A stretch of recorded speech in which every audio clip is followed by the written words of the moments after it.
Au commencement du psaume 84, nous disons ces indications au chef des chantres sur la guitite. Un psaume des fils de Corée. Sur la guitite signifie concernant le pressoir, ce qui fait supposer que le psaume était chanté au moment de la vendange.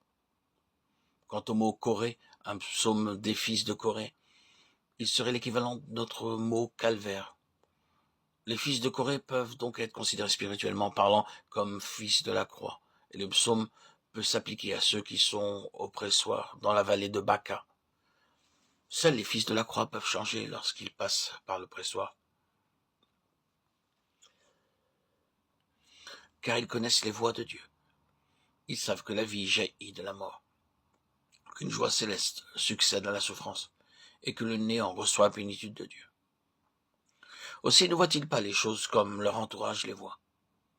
Ils ne s'arrêtent pas à considérer le pressoir et la croix dans leur affliction. Ils ne pensent pas à ce qu'ils perdent en apparence pour la cause de Christ. Mais ils voient les choses depuis les tabernacles de l'Éternel des armées, depuis le sanctuaire de Dieu. Et ils peuvent chanter au pressoir quand, sous l'action divine, le vin, ici image de vie, jaillit de même en bénédiction pour les autres. Ils peuvent chanter, sachant que celui qui, seul, foula pour eux au pressoir, est satisfait. Psaume de la vallée de Baca, psaume du pressoir pour les fils de Corée. Quel est donc le thème du cantique chanté par les fils de Corée? Que tes tabernacles sont aimables, Éternel des armées. Mon âme soupire et languit après les parvis de l'Éternel. Pour l'enfant de Dieu oppresseur de l'affliction, les choses de la terre s'estompent, s'éloignent. Le ciel se rapproche, s'ouvre. Dieu devient tout en tout. Alors, les fils de la croix chantent la joie de ceux qui placent en Dieu leur appui. Ils ne comptent ni sur les circonstances, ni sur les secours humains, ni sur aucun soutien terrestre. Une traduction littérale donne ceci: heureux l'homme dont la puissance d'endurance est en toi. Et l'apôtre écrit: voici, nous disons, bienheureux ceux qui ont souffert patiemment. Vous avez entendu parler de la patience de Job. Vous avez vu la fin que le Seigneur lui accorda. Jacques 5, 10, 11.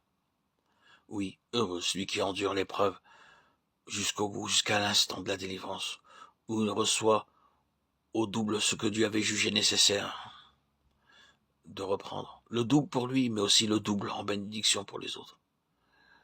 Les fils de la croix chantent parce que, au pressoir, leur cœur est devenu comme de la cire.